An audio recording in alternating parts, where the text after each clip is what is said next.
27 શું થાય કે શું તો વસ્તુ થાય ને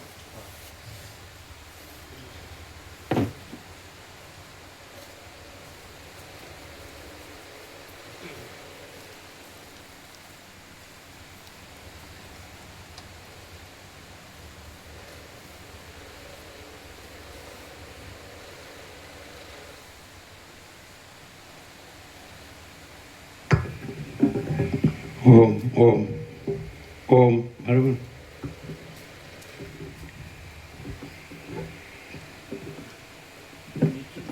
हाँ अंदर रहना चाहिए ना, ये नीचे आ जाता है ना, बाहर निकले ज़्यादा।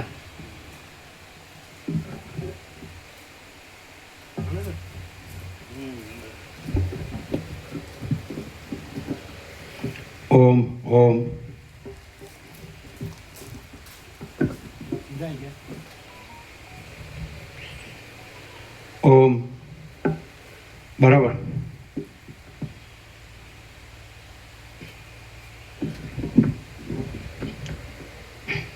और नीचे आता है क्या, नीचे जाता है क्या, ये झुक क्यों जाता है आनंद अंदर आना नहीं पतला है वो सिंगल रहेगा नीचे, वो एक साइड में ज़्यादा है, लेफ्ट में ज़्यादा है, राइट में लो। अभी दोनों साथ में आने दो, आने दो, आने दो। क्योंकि एक बाहर रहेगा एक अंदर रहेगा तो पतला पड़ेगा ना, ये समझ में आता है, उसको अंदर आने दो। आ गया आ गया समझ में आता है। वो नीचे वाला बाहर रहेगा तो ये पतला पड़ेगा, तो ये ऐसा झुकेगा, आधा ऊपर रहेगा आधा नीचे, तो समान रहना चाहिए ना। ઓમ બરાબર. એટલે આમ જ મિસ્ટેક હતી। ઓમ એટલે એટલે હમિંગ થતું હતું. अभी आपको ख्याल आया, ये दोनों साथ में पूरा ये राउंड इसका जो डिश है ना उसके नीचे जाना चाहिए, आधा नीचे जाए आधा ऊपर तो हम ही गाते हैं। ઓમ હે ને ઓમ બોલો બરાબર. પરમ ચિદાકાશ, પરમ જ્યોતિ, અખંડ જ્યોતિ, મહાચિદાકાશ, સ્વયં પ્રકાશ, સંપૂર્ણ પ્રકાશ, પૂર્ણ બ્રહ્મ, અનંત તેજઘન, અનંત ચિદઘન, પરમાકાશ, કેવલ, અનંત, શુદ્ધ, તેજઘન, પરમાકાશ, અખિલાત્મા, પૂર્ણ બ્રહ્મ, પરમાત્મા, પરમ ચિદાકાશ, પરમ જ્યોતિ, અખંડ જ્યોતિ, અનંત, પૂર્ણ, પરમ ચિદાકાશ, પરમ શાંતિ, स्वयं सिद्ध, स्वयं प्रकाश, स्वयं पूर्ण, स्वस्वरूप, यही सब कुछ है, इसके सिवा कुछ नहीं है। शून्यभास, अनंत कोटि, महाकल्पो है ही नहीं। महाचिदाकाश, स्वयं प्रकाश, संपूर्ण प्रकाश, महाचिदाकाश ज्योति, अनंत, अखंड, अभेद, महाचिदाकाश ज्योति, महातत्व, महासामान्य, महाचिदाकाश, स्वसंवेद्य, सहज निर्विकल्प, महाचिदाकाश, परम कैवल्य, परम शांति, परम चिदाकाश, अनंत, पूर्ण, निरपेक्ष, सत, अनंत, संपूर्ण, अपरिघ, निर्भ्रांत, निरपेक्ष। वशिष्ठराम स्थिति प्रकरण राउंड 40वां राउंड।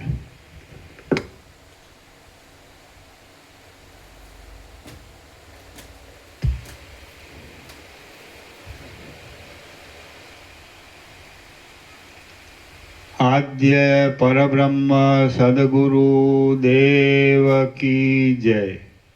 ઓમ શ્રી પરમાત્મને નમઃ. સદગ્રંથોમાં શિરોમણી શ્રી યોગ વાસિષ્ઠ મહારામાયણ સ્થિતિ પ્રકરણ સર્ગ 26મો પેજ નંબર 454. સર્ગ 26મો. દેવતાઓની સાથે દામ વ્યાલ અને કટનો સંગ્રામ. આ 26મા સર્ગમાં પાતાળમાંથી નીકળેલા દામ વ્યાલ અને કટ આદિ દૈત્યોને દેવતાઓની સાથે ભારે સંગ્રામ થવાનું વર્ણન કરવામાં આવશે. વશિષ્ઠ બોલ્યા, હે રામ, સંબરાસુરે એ પ્રમાણે નિશ્ચય કર્યો અને તેણે દામ વ્યાલ તથા કટને સેનાપતિ બનાવીને દેવોનો નાશ કરવા માટે દૈત્યોની સેનાને પૃથ્વીમાં મોકલી. ભયંકર ગર્જના કરતા દૈત્યો આયુધો લઈને પાંખોવાળા પર્વતોની જેમ સમુદ્રની નિકુંજોમાંથી અને ગુફાઓમાંથી બહાર નીકળ્યા. દામ વ્યાલ અને કટની સહાયથી દૈત્યોએ સ્વર્ગના તથા પૃથ્વીના મધ્ય ભાગને ભરી દીધો. એક મિનિટ. તમે આવજો. તમે આવજો. તમે નહીં તમે.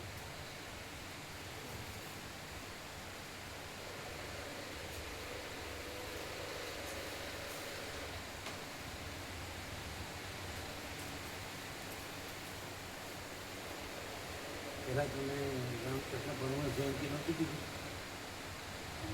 અમે આપણે કાયમમાં લેવામાં પછી રામનવમી પછી લીધું. પહેલાં રામકૃષ્ણ જયંતિ એવું પછી અમે કીધું રામનવમી લઈ ગયા, કારણ કે પેલી મહાશિવરાત્રી અને રામકૃષ્ણ જયંતિ નજીક આવી ગઈ. નવદ તેરસ અને પાર્વતી યાદ આવે તો ભૂલી ગયા. પહેલાં તમે એમ કીધું તમે રામકૃષ્ણ પરમહંસ જયંતિ, પછી એમ કીધું એ મહાશિવરાત્રી બે ભેગી આવે ને એટલે તમે રામનવમી લઈ ગયો. યાદ આવે નહીં તો ન ચાલે. સારું યાદ આવે તો કે ના કીધું હા કીધું કીધું હશે નહીં. ના છે ને છે કેવી રીતે કીધું છે એ રીતે કીધું છે. રામકૃષ્ણ હશે કયો છે કીધું છે ખબર તમને.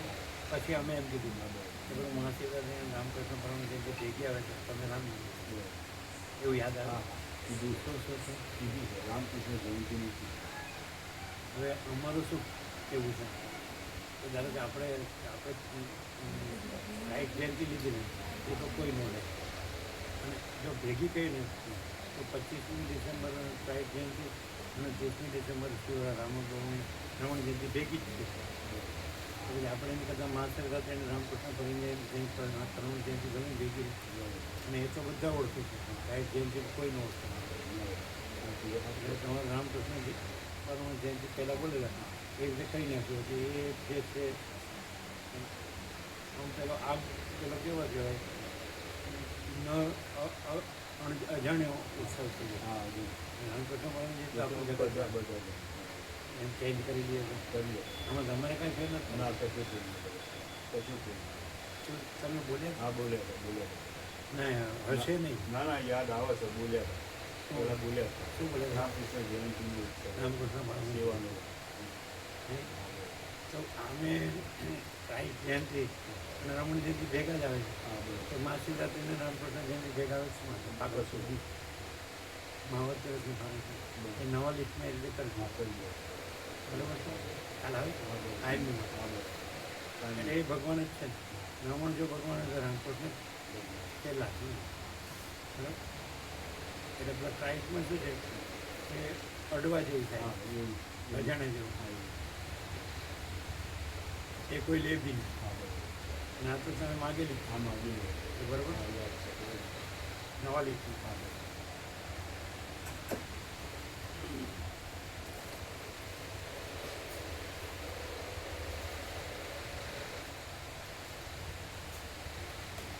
એટલે યાદ કરાવજો પછી.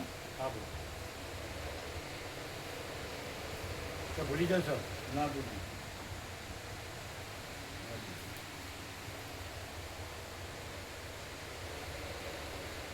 આ થોડું છે ને ટેબલ થોડું આમ લો.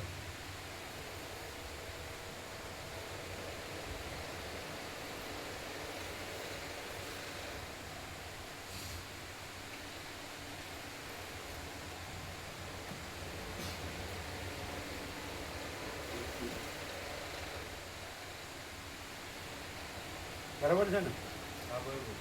એમ.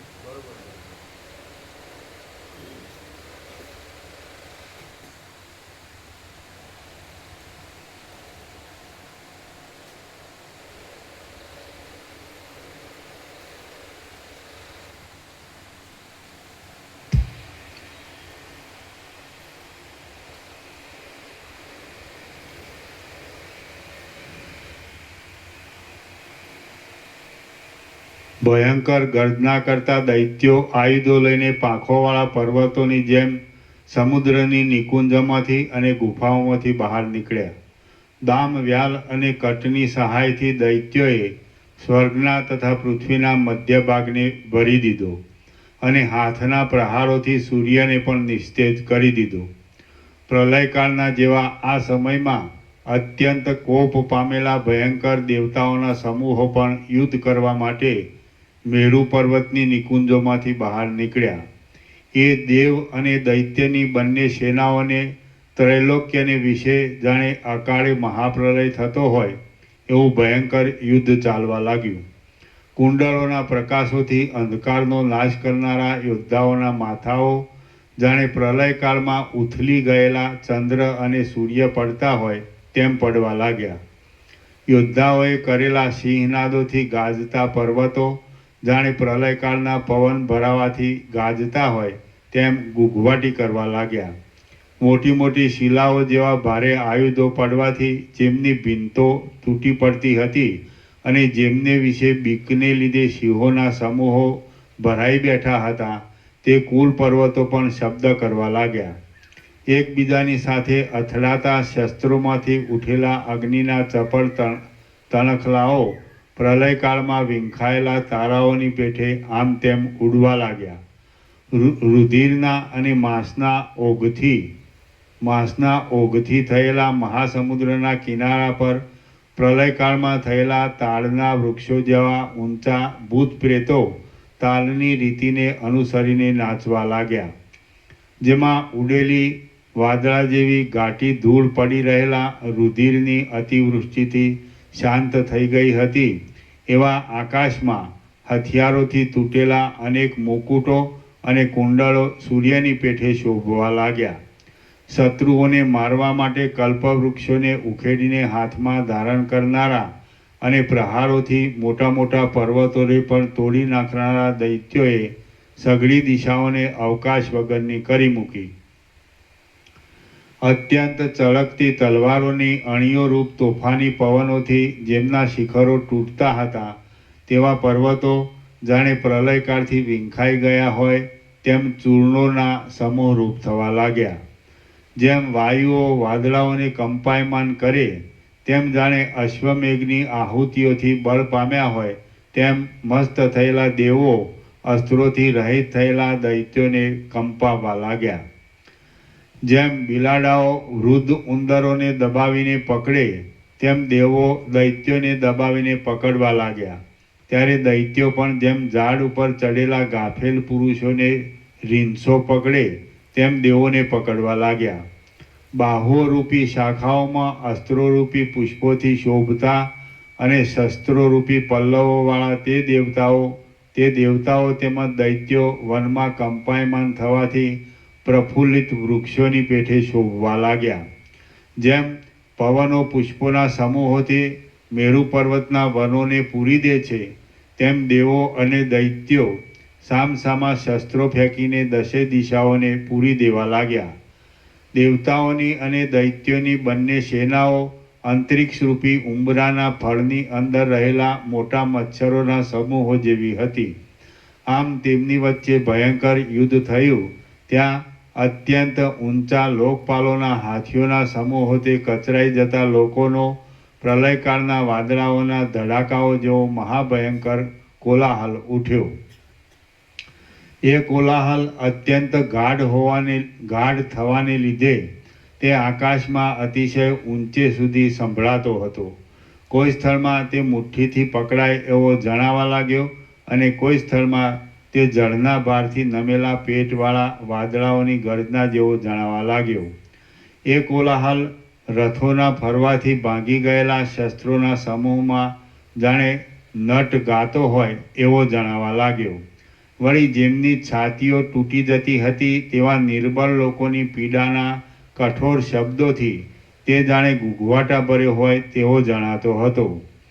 તે પ્રલયકાળમાં અગ્નિ તથા વાયુ આદિએ કરેલા ભયંકર શબ્દના પડઘા જેવો જણાવા લાગ્યો. તે બારે સૂર્યના મળવાથી પીગળવા માંડેલા મેરુ પર્વતના શબ્દ જેવો જણાવા લાગ્યો. પોતાના સ્થાનમાંથી નીકળીને બ્રહ્માંડના મંડળમાં પછડાઈને પાછો વળવાને લીધે તે મગરમચ્છના આઘાતથી પાછા વળેલા મહાપ્રવાહના પાણીના પૂર જેવો જણાવા લાગ્યો. તે ઉડતા પાંખોવાળા પર્વતોની પાંખોના ઝપાટાના શબ્દ જેવો જણાવા લાગ્યો. અત્યંત કઠોર રીતે ભરાઈને તે જાણે મોટા મોટા પર્વતોની ગુફાઓને ઉથલાવી નાખતો હોય તથા ફોડી નાખતો હોય એમ જણાતો હતો. મંદરાચળના ફરવાથી ક્ષોભ પામેલા ક્ષીરસાગરના ઘોઘાટ જેવો તે ઘોઘાટ જણાવા લાગ્યો.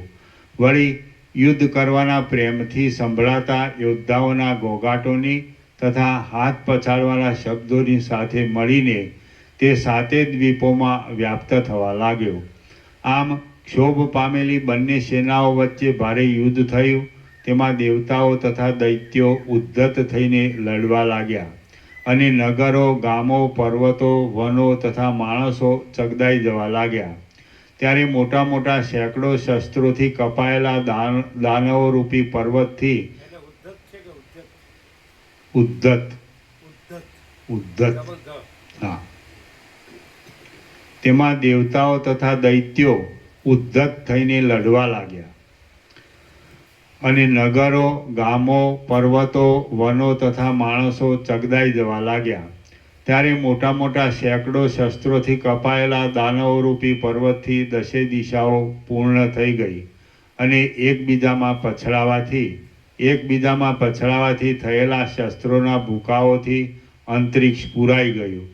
ત્યાં ભૂષુંડી નામનો અસ્ત્રોના સપાટાથી મેરુ પર્વતના સેંકડો શિખરો ફાટવા લાગ્યા અને બાણોરૂપી પવનોથી દૈત્યોના તથા દેવતાઓના મોઢારૂપી કબળો કપાઈ જવા લાગ્યા. ત્યારે લોહીરૂપી જળની સેંકડો ચકરીઓમાં દેવતાઓ તથા દૈત્યોરૂપી મુકાયેલા ખડો ઘૂમવા લાગ્યા અને સેનાઓના પ્રહારોરૂપી કલ્લોલો આકાશને ઘેરી વળવા લાગ્યા. ત્યાં શસ્ત્રોરૂપી તોફાની પવનોથી વિમાનોના સમૂહો ટુકડે ટુકડા થઈને પડવા લાગ્યા અને વરુણાસ્ત્ર આદિ શસ્ત્રોથી ઉત્પન્ન થયેલા સમુદ્રના જળના પ્રવાહોથી સ્વર્ગ આદિ નગરો ડૂબી જવા લાગ્યા. ત્યાં મોટા અસ્ત્રો પડવાથી ચાલેલી લોહીની નદીઓમાં તલવારો, ત્રિશૂળો તથા સાંગો તણાવા લાગ્યા. તેમજ પર્વતોના પડખાઓ તૂટવાના ભયંકર શબ્દોથી બ્રહ્માંડનો મંડપ ધ્રુજવા લાગ્યો. ત્યારે દૈત્યોની પાનીઓના પ્રહારોથી લોકપાલોની નગરીઓ પડી જવા લાગી અને ઘરોમાં વિધવા થયેલી સ્ત્રીઓના રોવાના કોલાહલોની સાથે તેમના કંકણો ભાગવાના શબ્દો થવા લાગ્યા.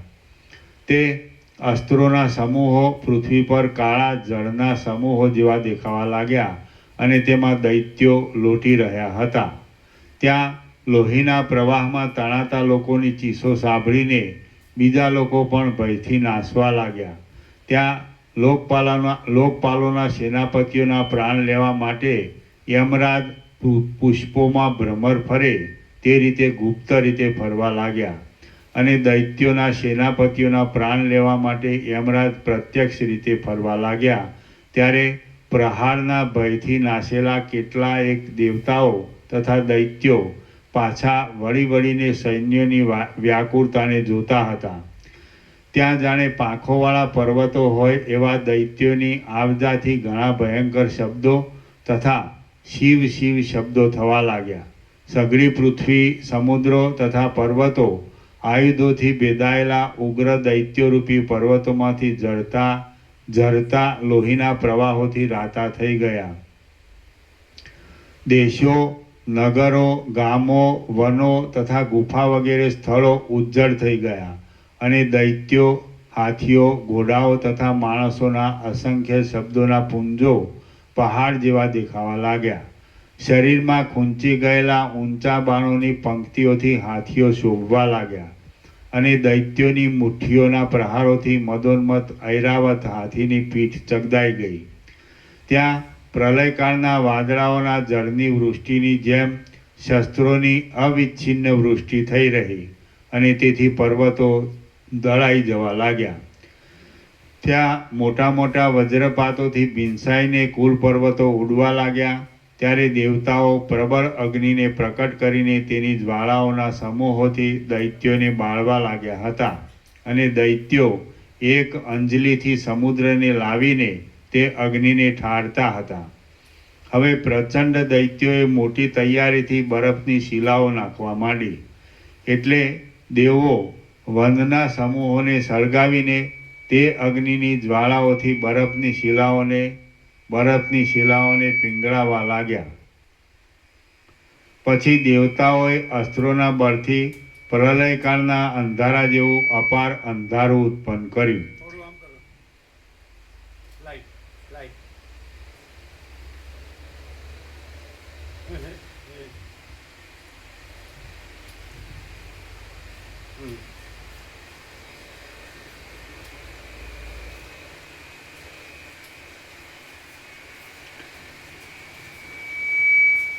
એટલે દૈત્યોએ માયાના પ્રભાવથી અનેક સૂર્યોના પ્રકાશો ઉત્પન્ન કરીને એ ગાઢ અંધકારનો નાશ કર્યો. દેવતાઓએ વાદળા ઉત્પન્ન કરીને જળની વૃષ્ટિ કરવા માંડી. ત્યાં દૈત્યોએ માયાના અગ્નિનો વરસાદ વરસાવીને જળની વૃષ્ટિને બંધ પાડી દીધી. પછી દૈત્યોએ પર્વતોની ભારે વૃષ્ટિ કરવા માંડી. ત્યાં દેવતાઓએ વજ્ર નામના અસ્ત્રો વરસાવીને પર્વતોને તોડી નાખ્યા અને દૈત્યોની નિદ્રા આવી જાય એવા અસ્ત્રોનો પ્રયોગ કર્યો. એટલે દૈત્યોએ નિદ્રાનો નાશ કરનારા પ્રબોધાસ્ત્રનો પ્રયોગ કર્યો. દૈત્યોએ વારુણાસ્ત્રથી ભારે વૃષ્ટિ કરવા માંડી. એટલે દેવતાઓએ વૃષ્ટિનો પ્રતિબંધ કરનારા અસ્ત્રનો ઉપયોગ કર્યો.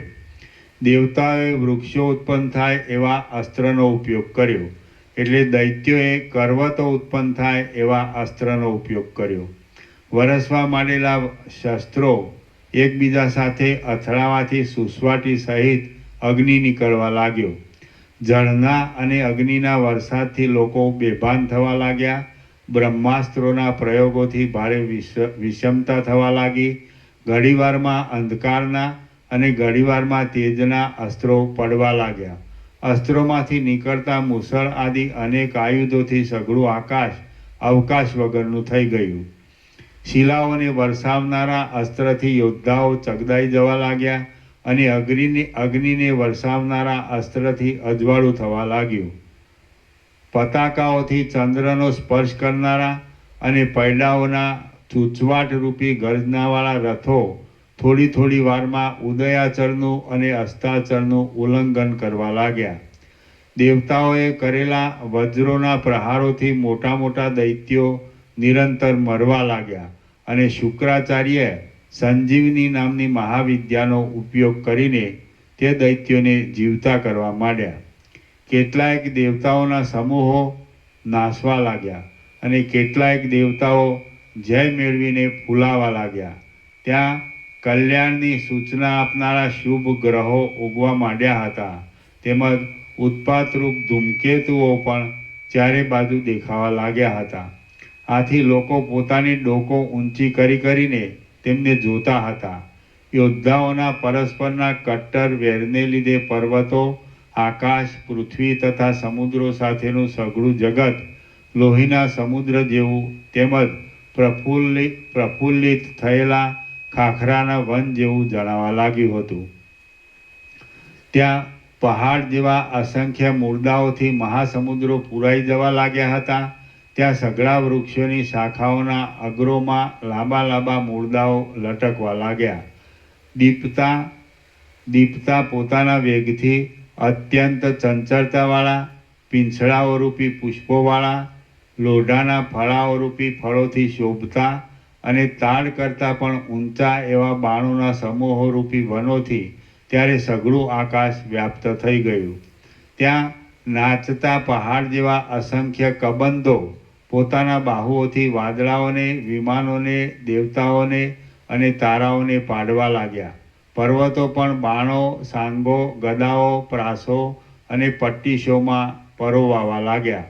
ત્યાં શસ્ત્રોના ઝપાટાથી સાતે લોકોની ભીંતો પડતી હતી અને આકાશ તેના કટકાઓથી વ્યાપ્ત થઈ ગયું હતું. પ્રલયકાળના મદોન્મત વાદળાઓથી જેમ ત્યાં દુદુંબીઓ નિરંતર ગડગડવા લાગ્યા, ત્યારે ગણપતિ પોતાની સૂંઢથી લાંબા લાંબા દાનવરૂપી પર્વતોને ખેંચવા લાગ્યા. આમ ઘણા ઘણા શબ્દો ઉઠવાથી દિશાઓના હાથીઓ ભય પામી ગયા અને ચીચિયારીઓ પાડવા લાગ્યા. સૂર્ય, ચંદ્ર તથા ઇન્દ્ર આદિ દેવતાઓ એક દિશામાં ભેગા થઈ ગયા અને સિદ્ધો, સાધ્યો તથા મરુદગણો દૈત્યોના ભયથી સજ્જડ થઈ ગયા. ત્યાં ગંધર્વો, કિન્નરો, દેવતાઓ અને ચારણો નાસવા લાગ્યા. વીજળીઓ પડવાથી પ્રાણીઓના અંગોને ખંડિત કરનાર, શિલાઓના ટુકડાઓને ભાગી નાખનારા દેવતાઓના પ્રલયના સમયની સૂચના આપનારા અને કલ્પવૃક્ષો પર બેઠેલ પક્ષીઓના કોલાહલોને અટકાવી દેનારા પ્રલયકાળને સૂચવનારા પવનો તે સમયે સઘળી દિશાઓમાં વાવા લાગ્યા. શ્રી યોગ વાસિષ્ઠ મહારામાયણમાં સ્થિતિ પ્રકરણનો દામ વ્યાલ કટ સંગ્રામ વર્ણન નામનો સર્ગ 26મો સમાપ્ત. સર્ગ 27મો. હારી ગયેલા દેવતાઓએ બ્રહ્માએ જીતવાનો ઉપાય બતાવ્યો. હારી ગયેલા દેવતાઓને બ્રહ્માએ જીતવાનો ઉપાય બતાવ્યો. આ 27મા સર્ગમાં દેવતાઓ હારી ગયા. હારી જઈને બ્રહ્માના શરણે ગયા અને બ્રહ્માએ દૈત્યોની વાસનાનો વધારો થાય એ જ દૈત્યોના વધનો ઉપાય છે એમ દેવતાઓને કહ્યું. એટલી કથા કહેવાશે.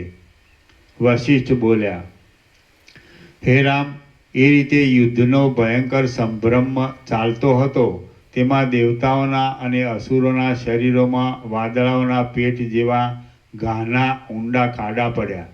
જેમ આકાશમાંથી ગંગાના પ્રવાહો નીકળવા લાગે તેમ તે ખાડાઓમાંથી લોહીના પ્રવાહો નીકળવા લાગ્યા. ત્યાં દામ નામનો સેનાપતિ દેવતાઓના સમૂહને વીંટી લઈને મેઘની ગર્જના જેવો સિંહનાદ કરવા લાગ્યો. એટલે વ્યાલ નામનો સેનાપતિ સઘળા દેવતાઓના વિમાનોને પોતાના હાથોથી ખેંચીને ચૂરો કરવા લાગ્યો. ત્યાં વળી કટ નામનો સેનાપતિ કઠિન આટોપવાળા યુદ્ધથી દેવતાઓનો નાશ કરવા લાગ્યો. પછી ક્ષીણ વેગવાળો ઐરાવત હાથી નાસી જવા તત્પર થયો અને દાનવોનું સૈન્ય મધ્યાહનના સૂર્યની જેમ વૃદ્ધિ પામ્યું. ત્યાં તૂટેલા અંગોની વ્યવસ્થાથી દુઃખી થયેલા અને લોહી વહેતા દેવતાઓના સૈન્યો તૂટી ગયેલી પાળવાળા જળની પેઠે મોટા વેગથી નાઠા. પછી જેમ અગ્નિઓ કાષ્ઠોની પછવાડે દોડે તેમ દામ, વ્યાલ અને કટ નામના સેનાપતિઓ સિંહનાદ કરતા એ નાઠેલા દેવોના સૈન્યની પાછળ ઘણી વાર સુધી દોડ્યા. જેમ યત્નપૂર્વક શોધ કરવા છતાં પણ સિંહોને ગાઢ જાળાવાળા વનોમાં ઉડી પડેલા નાના હરણો હાથ આવે નહીં, તેમ યત્નપૂર્વક શોધ કરવા છતાં પણ તે દૈત્યોને નાસી ગયેલા દેવો હાથ આવ્યા નહીં. આમ અંતઃકરણમાં અત્યંત રાજી થયેલા દેવતાઓના સમૂહો હાથ આવ્યા નહીં. એટલે દામ, વ્યાલ અને કટ નામના સેનાપતિઓ પાતાળમાં રહેલા પોતાના સ્વામી સંભરાસુરની પાસે સૈન્યો સહિત ગયા. પછી હારી ગયેલા અને ખેદ પામેલા દેવોએ થોડી વાર સુધી વિશ્રાંતિ લીધી અને પછી તેઓ જયનો ઉપાય પૂછવા માટે અપાર શક્તિવાળા બ્રહ્માની પાસે ગયા. જેમ સાયંકાળથી રાતા થયેલા પાણીવાળા સમુદ્રોની પાસે ચંદ્ર પ્રકટ થાય છે, તેમ લોહીથી રાતા થયેલા મુખોવાળા તે દેવતાઓની પાસે બ્રહ્મા પ્રકટ થયા. દેવતાઓએ તેમને પ્રણામ કર્યા અને તેમને સમરાસુરે ઉત્પન્ન કરેલા અનર્થરૂપ દામ વ્યાલ તથા કટની પૂરી વાત કહી સંભળાવી. વિચાર વેદતા બ્રહ્માએ એ સઘળી વાત સાંભળીને વિચાર કર્યો અને પછી નીચે પ્રમાણે દેવતાઓના સમૂહને ધીરજ આપનારું વચન કહ્યું.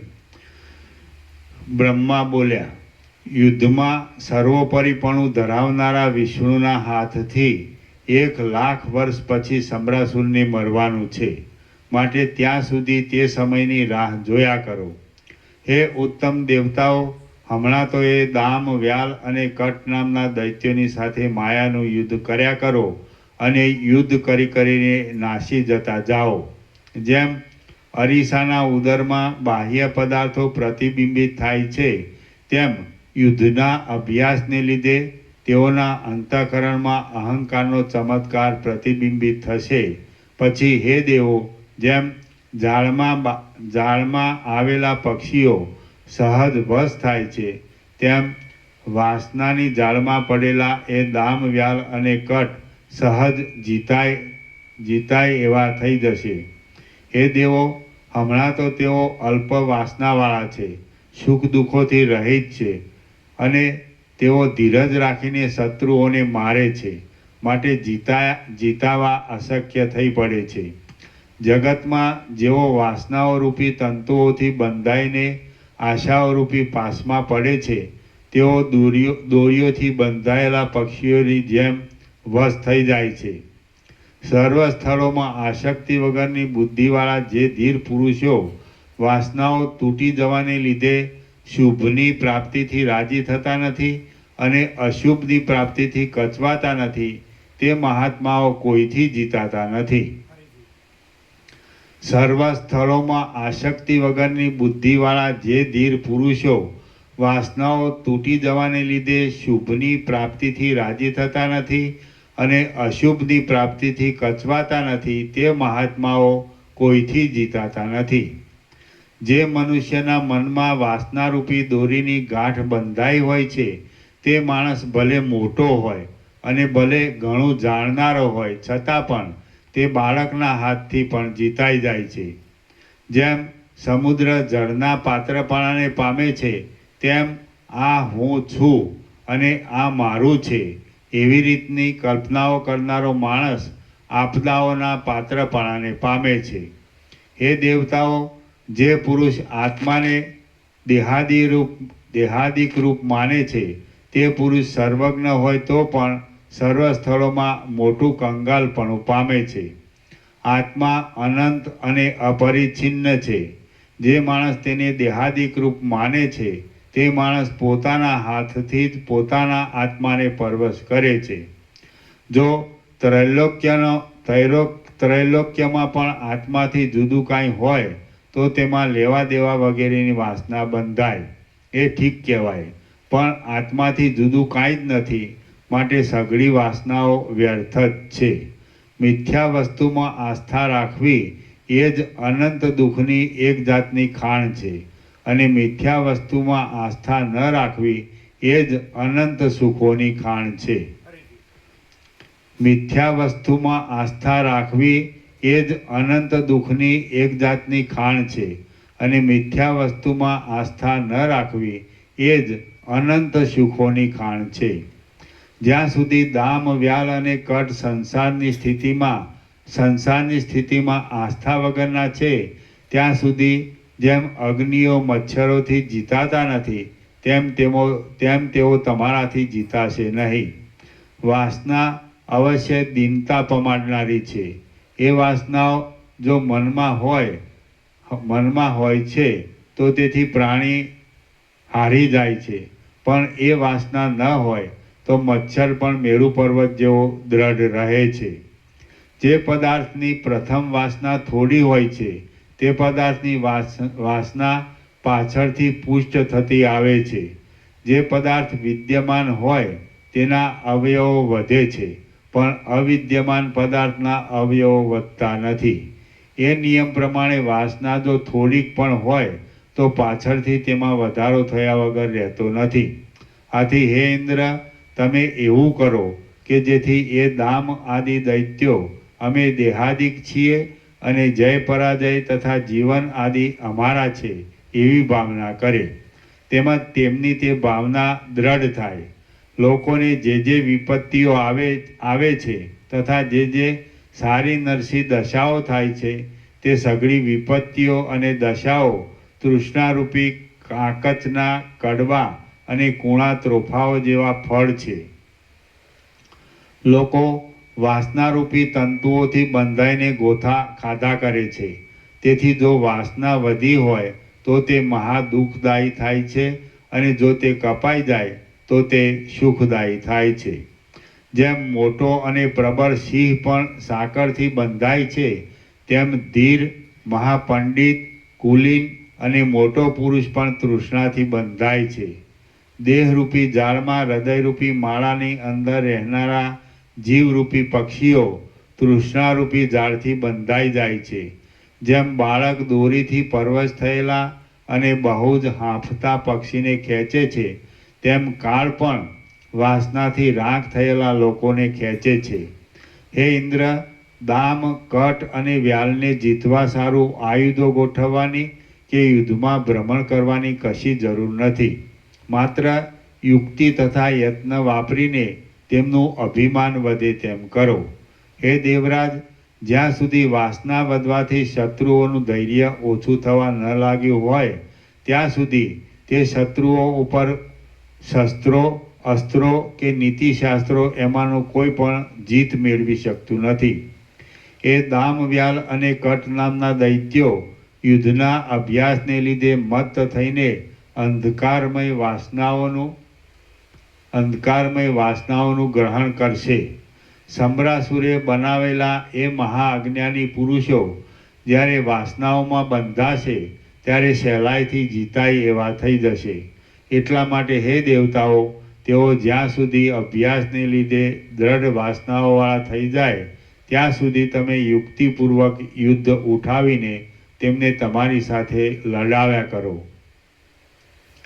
જ્યારે તેઓ દ્રઢ વાસનાઓમાં બંધાશે ત્યારે તેઓ તમારે વશ થઈ જશે. જ્યાં સુધી અંતઃકરણો તૃષ્ણાથી પરોવાયેલો ન હોય ત્યાં સુધી કોઈ પણ લોકો નરમ થતા નથી. જેમ મહાચપળ તરંગોરૂપી કલ્લોળોનો સમૂહ સમુદ્રની અંદર જ રહેલો છે તેમ આ સઘળું સમ વિષમ જગત પોતાની વાસનાની અંદર જ રહેલું છે. એટલા માટે સંસારમાં વાસનાનું જ ઓસડ કરવું યોગ્ય છે. શ્રી યોગ વાસિષ્ઠ મહારામાયણમાં સ્થિતિ પ્રકરણનો પિતામહ વાક્ય નામનો સર્ગ 27મો સમાપ્ત. સર્ગ 28મો. 3 દૈત્યોની સાથે દેવતાઓએ પુનઃ દારૂણ યુદ્ધ શરૂ કર્યું. આ 28મા સર્ગમાં ફરીવાર થયેલું દેવતાઓનું અને દૈત્યોનું યુદ્ધ કે જે દામ આદિ 3 સેનાપતિઓની પ્રબળ વાસના ઉત્પન્ન કરવાના હેતુથી લાંબા કાળ સુધી ચાલ્યું તેનું વિસ્તારથી વર્ણન કરવામાં આવશે. વશિષ્ઠ બોલ્યા, હે રામ, જેમ સમુદ્રનો તરંગ કિનારાની પૃથ્વી ઉપર શબ્દ કરીને ત્યાં જ અંતર્ધાન થઈ જાય છે તેમ ભગવાન બ્રહ્મા દેવોને એટલા વચન કહીને ત્યાં જ અંતર્ધાન થઈ ગયા. જેમ પવનો કમળોની સુગંધને લઈને વનોની પંક્તિમાં જાય તેમ દેવો બ્રહ્માના વચનને ગ્રહણ કરી પોતપોતાની દિશાઓમાં ગયા. જેમ ભ્રમરો સુશોભિત કમળોમાં વિશ્રામ લે છે તેમ દેવતાઓએ સુંદર અને સ્થિર કાંતિવાળા પોતાના ઘરોમાં કેટલાક દિવસો સુધી વિશ્રામ લીધો. પછી પોતાના ભાગ્યનો ઉદય કરનારો કોઈ શુભ કાળ પ્રાપ્ત થતાં દેવોએ પ્રલયકાળના વાદળાઓના નાદ જેવો યુદ્ધના દુદુંબીઓનો ડંકો કર્યો. આ સમયમાં અંતરિક્ષમાં રહેલા દેવતાઓનું પૃથ્વી ઉપર ઊભેલા દૈત્યોની સાથે સમય વિતાવનારું યુદ્ધ ફરી ચાલ્યું. ત્યાં તલવાર, બાણ, સાંગ, મુદગર, મુસલ, ગદા, ફરસી, ચક્ર, શંખાકાર આયુધો, અશ્નિ, પર્વતો, શિલાઓ, અગ્નિઓ, વૃક્ષો, સર્પના જેવા મોઢાવાળા આયુધો અને ગરુડ આદિના જેવા મોઢાવાળા આયુધોના સમૂહો બંને સૈન્યો ઉપર ચાલવા લાગ્યા. માયાથી બનાવેલા આયુધોરૂપી અત્યંત ગાઢ પ્રવાહવાળી પાષાણો, પર્વતો અને લાખો વૃક્ષોના પરસ્પર પછડાવાથી ભારે કોલાહલવાળી અને ચાલાક પુરુષોને પણ તાણી જનારી યુદ્ધરૂપી નદી તે સમયે સઘળી દિશાઓમાં ભારે વેગથી ચાલવા લાગી. એ યુદ્ધરૂપી નદીના મધ્ય પ્રવાહમાં ઉલ્મુક, ત્રિશૂળ, પર્વતો, પ્રાસ, તલવાર, ભાલા, બાણો, તોમર અને મુદગરો વગેરેના સમૂહો ચાલવા લાગ્યા. ત્યાં સઘળી દિશાઓમાં મેરુ પર્વતને આંટો લેનારી અશ્નિ નામના અસ્ત્રોની વૃષ્ટિથી ફાંટાઓ પડી ગયા અને પર્વતોમાં જુદા જુદા પ્રવાહોથી ચાલનારી ગંગાના જેવી તે નદી દેખાવા લાગી. ત્યાં માયા પ્રકટ થઈ. તે માયા પૃથ્વી આદિ 5 ભૂતોના ભયંકર આકારોવાળી હતી અને તેમાં દેવો ને અસુરો પરસ્પર માર મારતા હતા ને માર ખાતા પણ હતા. તે જાણે વનોના સમૂહની જ બનેલી હતી. દેવતાઓ, દૈત્યો અને સિદ્ધ લોકોએ કરેલા ઉપાયોથી તે માયા શાંત થઈ જતી હતી. વળી પાછી તેવી જ માયા પ્રકટ થતી હતી અને તેવી જ પ્રકટ થયા છતાં પણ એની એ છે કે બીજી છે એ જાણવું કઠિન થઈ પડતું હતું. સઘળી દિશાઓમાં પહાડ જેવા મોટા આયુધોથી પર્વતો તૂટી પડવા લાગ્યા ને મહાસાગરો રુધિરના પ્રવાહોથી ભરપૂર થવા લાગ્યા. ત્યાં મોટા મોટા દેવતાઓના તથા દૈત્યોના શબોમાં ખૂંચેલા ભાલાઓ જાણે પર્વતોમાં ઉગેલા તાળીઓના વનો હોય એવા દેખાવા લાગ્યા. ત્યાં ઘસીને ઉજળા કરેલા કરવતના દાંતાઓ જેવી નખની અણીઓવાળી અને જીવનવાળી લોઢાના સિંહોની સૃષ્ટિ થવા લાગી. તે સિંહો પોતાના મોઢાઓમાંથી ભાલા, બાણો, સાંગો, ગદાઓ, તલવારો તથા ચક્રો કાઢતા હતા અને દેવોએ તથા દૈત્યોએ નાખેલા પર્વતોને ક્ષણ માત્રમાં નષ્ટ કરતા હતા. ત્યાં સર્પોની પંક્તિઓ ઉડી રહી હતી. સર્પોના નેત્રોમાંથી જાણે ઊંચી જ્વાળાઓવાળા અગ્નિઓ ઝરતા હતા. આથી જાણે તડકાઓથી દિશાઓનો દાહ બતાવતા પ્રલયકાળના 12 સૂર્યો પ્રગટ્યા હોય તેમ તે જણાતા હતા. તે પંક્તિ સમુદ્રમાં ડૂબેલા, ઉડતા અને લાંબા એવા પર્વતોની પંક્તિ જેવી શોભવા લાગી. ત્યાં ગર્જના કરતા વજ્રોરૂપી મગરોના સમૂહથી બહુ વિષમતાવાળી વિવિધ શસ્ત્રોના સમૂહરૂપી નદી ચાલવા લાગી. અંદર ક્ષોભ પામેલા સમુદ્રના તરંગોના મંડળો જેવા પહાડોને પણ ઘેરી લેનારા અને વારંવાર આવર્તન પામતા એ નદીના પ્રવાહોથી સઘળું જગત અત્યંત પીડાવા લાગ્યું. દેવો અને દૈત્યોના ફરવાના આંગણારૂપી અંતરિક્ષમાં મોટા મોટા સર્પો પવનોથી, અસ્ત્રોથી, શસ્ત્રોથી, માયાના ગરુડોથી તેમજ વૃક્ષોથી નાસભાગ કરતા હતા. તે અંતરિક્ષ ક્ષણ માત્રમાં સમુદ્રોથી, અગ્નિના પૂરોથી, સૂર્યોથી તથા ક્ષણમાં અંધકારોથી પૂર્ણ થવા લાગ્યું. એ અંતરિક્ષ માયિક ગરુડોના ગડગડાટોથી ભરાઈ ગયું હતું. ત્યાં ફેલાયેલા શસ્ત્રોથી પહાડ જેવા અગ્નિઓ ઉડતા હતા. આથી જેવા સ્વર્ગનું અને પાતાળનું મધ્ય પ્રજ્વલિત થવા લાગ્યું હતું એવું જગત અસહ્ય કલ્પાંતકાળથી ઘેરાયેલું હોય એમ જણાવા લાગ્યું. જેમ પક્ષીઓ પર્વતમાંથી ઉડીને આકાશમાં જાય તેમ દૈત્યો પૃથ્વી પરથી ઉછળીને આકાશમાં જવા લાગ્યા. જેમ પ્રલયકાળે ચલાયમાન કરેલા પર્વતોની શિલાઓ વેગથી આકાશમાંથી પૃથ્વી ઉપર આવે તેમ દેવો પૃથ્વી ઉપર આવવા લાગ્યા. દેવો અને દૈત્યોને શરીરમાં ખૂંચેલા ઊંચા આયુધોરૂપી વૃક્ષોના વનમાં મોટા અગ્નિનો દાહ લાગ્યો હતો અને તેઓ આકાશમાં પ્રલયકાળના પવને ચલાયમાન કરેલા દાવાગ્નિવાળા પર્વતો હોય એવા દેખાવા લાગ્યા. દેવતાઓના અને દૈત્યોના શરીરોરૂપી મોટા પહાડોમાંથી લોહીના પ્રવાહો નીકળતા હતા અને ચારે બાજુ ફેલાતા હતા.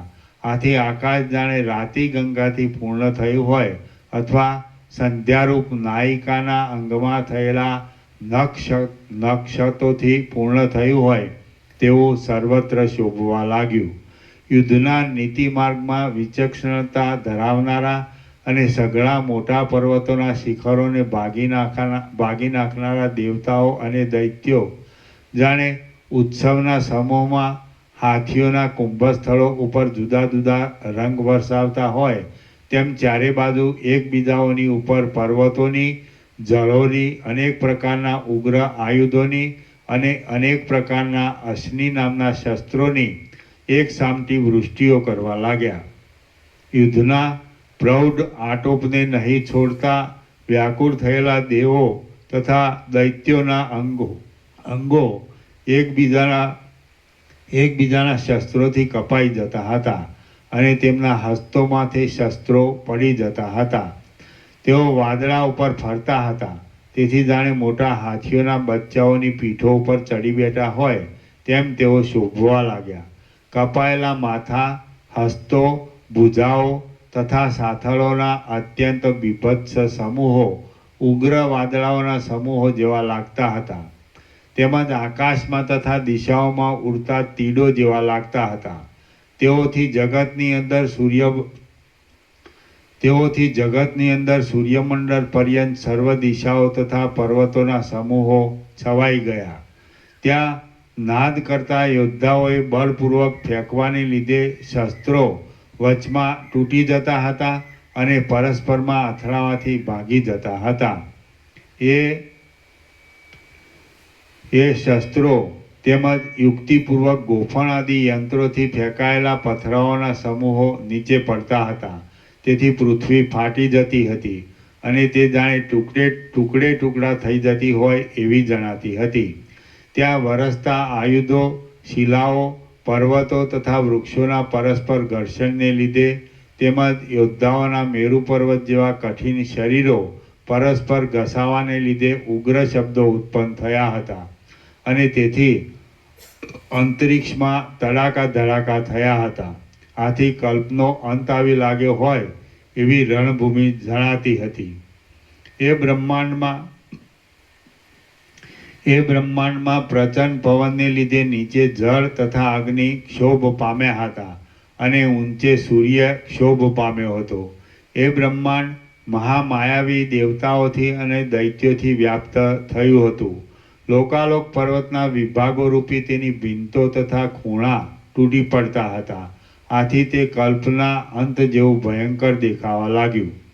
પહાડ જેવા મજબૂત શસ્ત્રોથી તૂટીને બહુ જ ઉડતા શિખરો ગુફાઓમાં ભરાયેલા પ્રચંડ પવનોના શબ્દોથી જાણે દુઃખનો નાદ કરતા હોય તેમ બરાડા પાડતા અને અંદર રહેલા સિંહોના શબ્દોથી જાણે ગુગવતા હોય એવા ઘણા પર્વતોના શિખરોથી સઘળી દિશાઓ અત્યંત સવાઈ ગઈ. માયાની નદીઓ, માયાના સમુદ્રો, માયાના યોદ્ધાઓ, માયાના વાદળાઓ, માયાના અગ્નિથી થતા દાહો, માયાના વૃક્ષો, દેવતાઓના તથા દૈત્યોના શબો, મોટી મોટી શિલાઓવાળા પર્વતો, બાણો, તલવારો, સજાવેલી સાંગો, ગદાઓ, અસ્ત્રો અને શસ્ત્રો રણભૂમિની અંદર વાયુએ ઉડાડેલા પાંદડાઓના જથ્થાની પેઠે વચ્ચે ઘૂમતા હતા.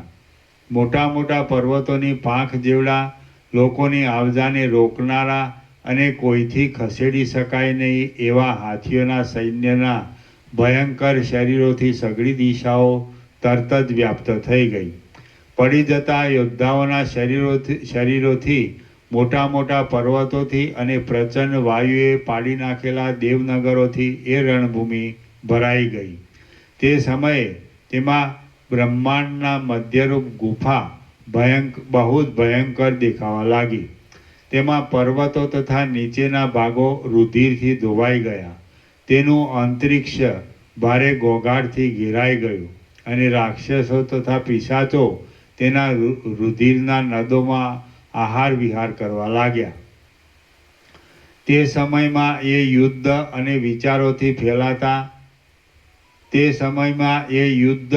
અનંત વિચારોથી ફેલાતા ભય આદિ વિકારોને ઉત્પન્ન કરતું હતું. તે જરાવારમાં ઉત્પન્ન થતા અને જરાવારમાં નાશ પામતા સુખ દુઃખોને બતાવતું હતું અને તે સારા નરસા લોકોની પરસ્પરમાં થતી ભીડથી તે થયું હતું. આમ તે યુદ્ધ ત્યારે સંસાર જેવું દેખાતું હતું. શ્રી યોગ વાસિષ્ઠ મહારામાયણમાં સ્થિતિ પ્રકરણનો દામ વ્યાલ કટ પુનર્યુદ્ધ વર્ણન નામનો સર્ગ 28મો સમાપ્ત. સર્ગ 29મો.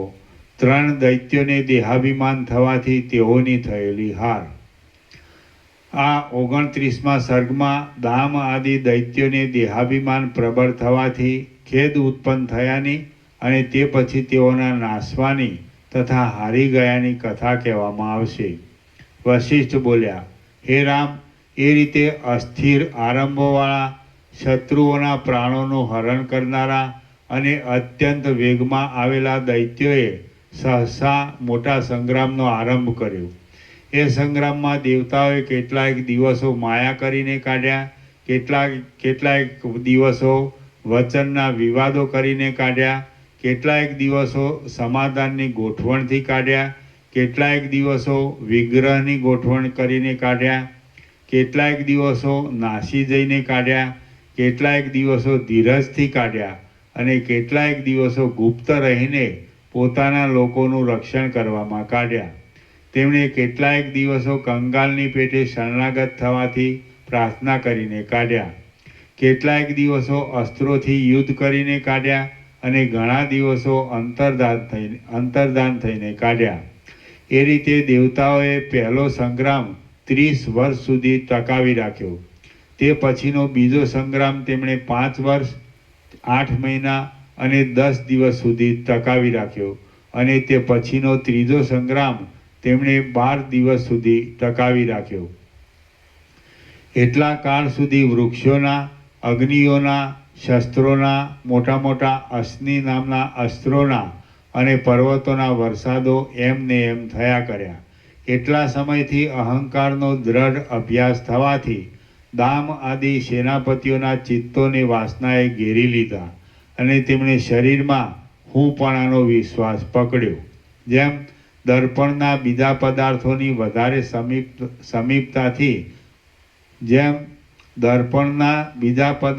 વધારે સમીપતાથી પ્રતિબિંબવાળું થાય છે, તેમ એ દૈત્યો યુદ્ધાદિકના અત્યંત અભ્યાસથી અહંકારવાળા થઈ ગયા.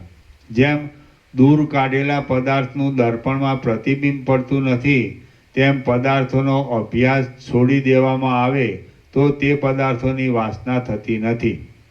જ્યારે એ દામ આદિ દૈત્યોને દેહમાં આત્મભાવની વાસના થઈ, ત્યારે એ દૈત્યો અમે જીવીએ તો ઠીક અને અમને ધન મળે તો ઠીક એવી આશાથી કંગાળપણું પામી ગયા.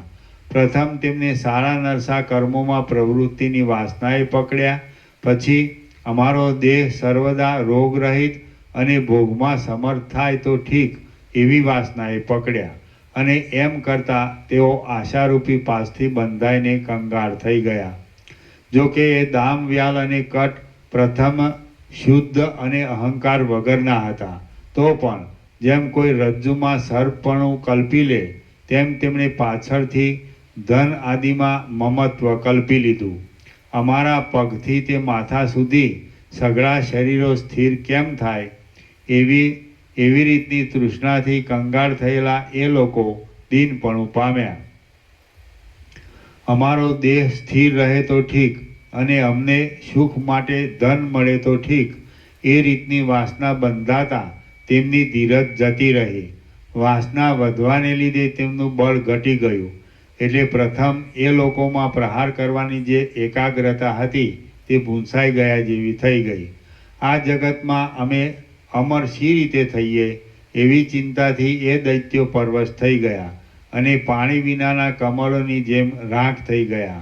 દેહમાં અહંકાર પામેલા એ લોકોને સ્ત્રીઓમાં, અન્નોમાં અને પાનોમાં સારાપણાનો અભિનિવેશ થયો. એટલે તેમને મહાભયંકર અને જન્મ મરણના પ્રવાહમાં નાખનારી રુચિ ઉત્પન્ન થઈ. આમ થતાં જેમ મદોન્મત હાથીની બીકથી હરિણો વનની ગરજવાળા થાય, તેમ તેઓ રણમાં મૃત્યુની બીકથી જીવવાની ગરજવાળા થયા. રખેને અમે મરી જઈએ, રખેને મારી જઈએ એવી ચિંતાથી તેમના ચિત્ત પરવશ થઈ ગયા. પછી જે સંગ્રામમાં ઇન્દ્રનો ઐરાવત હાથી કોપ કરીને ફરતો હતો તેમાં તેઓ મંદ ફરવા લાગ્યા. મરણથી ભય પામેલા અને શરીરનું રક્ષણ કરવા ઈચ્છતા એ દૈત્યોનું બળ ઘટી ગયું. તેથી દેવોએ તેમને દબાવી દીધા. જેમ અગ્નિઓ કાષ્ઠ ક્ષીણ થઈ જતાં હોમેલા હવીને બાળી શકે નહીં, તેમ તેઓ બળ ક્ષીણ થઈ જતાં મોઢા આગળ ઊભેલા શત્રુને પણ મારી શક્યા નહીં. માર મારતા દેવોની આગળ તેઓ મચ્છર જેવા થઈ ગયા. તેઓના શરીરો અત્યંત ઘવાઈ ગયા અને તેઓ બીજા સામાન્ય યોદ્ધાઓ જેવા થઈ ગયા. જાજુ શું કહું, દેવો વેગથી મારવા લાગ્યા. ત્યાં મરણની ફાળમાં પડેલા એ 3 સેનાપતિઓ રણભૂમિમાંથી નાસી જ ગયા. દેવલોકમાં પણ પ્રખ્યાતિ પામેલા અને સઘળા દૈત્યોના મુખી એ દામ, વ્યાલ અને કટ નામના 3 દૈત્યો આમ ભય પામીને નાઠા એટલે નાસવા લાગેલું તેમનું સૈન્ય પણ પ્રલયકાળના પવને ઉડાડેલા તારાઓના સમૂહની જેમ આકાશમાંથી ચારે બાજુ આમ તેમ ચાલ્યું ગયું. એ સઘળા દૈત્યો ચારે બાજુ મેરુ પર્વતની કુંજોમાં, શિખરોની ટેકરીઓમાં, સમુદ્રના કિનારાઓમાં અને વાદળાઓના સમૂહોમાં પહોંચ્યા. તેઓ સમુદ્રની ચકરીઓના ખાડાઓમાં, ધરતીના ખાડાઓમાં, મગર આદિ ક્રૂર જીવોવાળી નદીઓમાં, દિશાઓના અંતોમાં અને દાવાનળથી સળગતા વનોમાં ગયા. વળી તેઓ બાણોથી કપાઈ ગયેલા પ્રદેશોમાં, ગામોમાં, નગરોમાં, સિંહ આદિ ક્રૂર પ્રાણીઓવાળા વનોમાં અને નિર્જળ ભૂમિઓના દાવાનળોમાં પડ્યા. તેઓ લોકાલોક પર્વતના છેડાઓમાં, પર્વતોમાં, નદોમાં, આંધ્ર દેશમાં, દ્રાવિડ દેશમાં, કાશ્મીર દેશમાં અને ઈરાન દેશમાંના નગરોમાં પહોંચ્યા.